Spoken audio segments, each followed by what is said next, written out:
President Trump 2026 World Cup an incentive for Russia to end Ukraine war.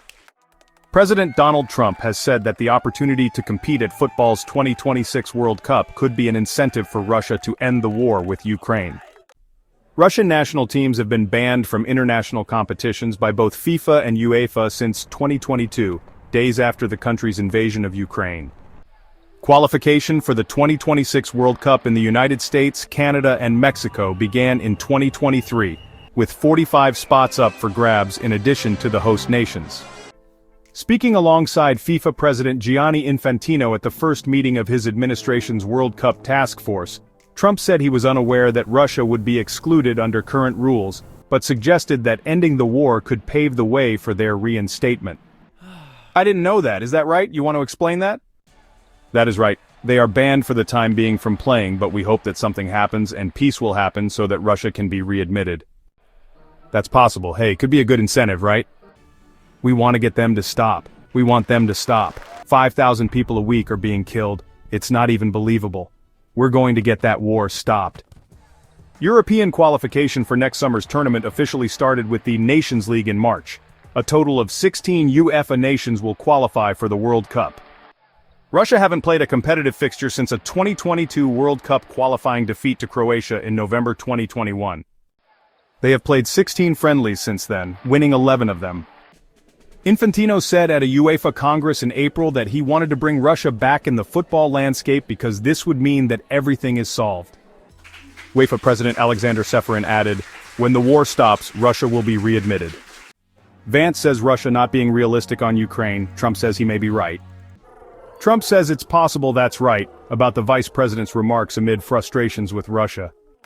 J.D. Vance has said that Russia is asking for too much in its negotiations with Ukraine in the latest sign of growing frustration from Washington with ceasefire talks to end the war between the two countries. Speaking at a security conference of senior military and diplomatic leaders in Washington, the U.S. vice president said that the White House is focused on getting the two sides to hold direct talks and is ready to walk away if certain benchmarks are not reached. I wouldn't say that the Russians are uninterested in bringing this thing to a resolution, Vance said during an onstage interview with the Munich Security Council president, Wolfgang Ischinger.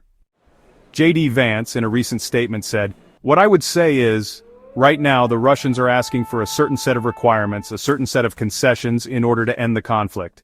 We think they're asking for too much, okay?" Asked about those comments later on Wednesday, Donald Trump said, "It's possible that's right." Donald Trump also stated, "We're getting to a point where some decisions are going to have to be made," said the U.S. president. "I'm not happy about it. I'm not happy about it."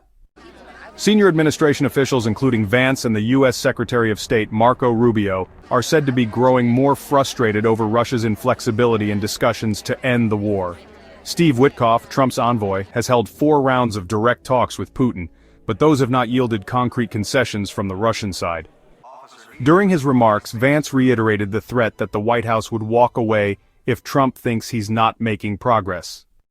In particular, the step that we would like to make right now is we would like both the Russians and the Ukrainians to actually agree on some basic guidelines for sitting down and talking to one another, he said. Obviously, the United States is happy to participate in those conversations, but it's very important for the Russians and the Ukrainians to start talking to one another.